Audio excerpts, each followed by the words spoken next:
السلام علیکم، بسم اللہ الرحمن الرحیم۔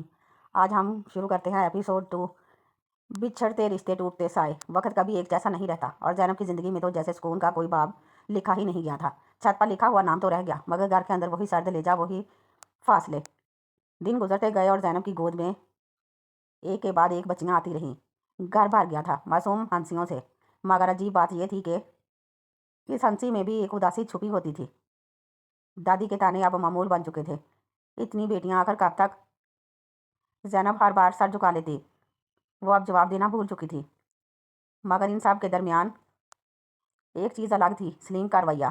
وہ اپنی بیٹیوں سے محبت کرتا تھا، ان کے لیے کبھی کھلونا لے آتا، کبھی مٹھائی، اور کبھی بس خاموشی سے ان کے سروں پر ہاتھ پھیر دیتا۔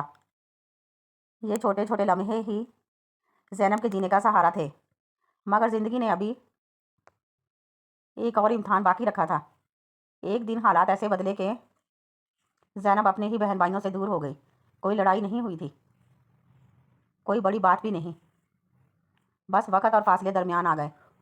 دن میں مہینوں میں بدلے، مہینے سالوں میں، اور یہ دوری 10 سال تک پھیل گئی۔ 10 سال بغیر اپنے ماں باپ بہن بھائیوں کے۔ زینب اکثر رات کو چپکے سے روتی، اپنے بچپن کو یاد کرتی، مگر صبح ہوتے ہی وہ پھر وہی مضبوط عورت بن جاتی جو سب کے لیے جیتی ہے، خود کے لیے نہیں۔ اسی دوران اللہ نے اسے 2 بیٹوں کی نعمت بھی دی۔ گھر کا ماحول کچھ بدلا، دادی کے لہجے میں نرمی آ گئی، اور پہلی بار زینب کو لگا جیسے اس کی قبولیت ہو رہی ہو۔ مگر یہ خوشی بھی مکمل نہ تھی، کیونکہ زینب کے دل میں ایک خلا رہ گیا تھا، اپنوں سے بچھڑنے کا خلا۔ ادھر اس کی بیٹیاں بڑی ہو رہی تھیں، ہر ایک کی اپنی ایک الگ کہانی بن رہی تھی۔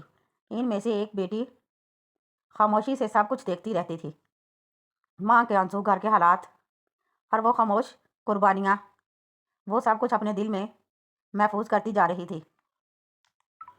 شاید اسے خود بھی نہیں معلوم تھا کہ ایک دن یہی یادیں ایک پوری کہانی بن جائیں گی، مگر قسمت ابھی مزید سخت ہونے والی تھی۔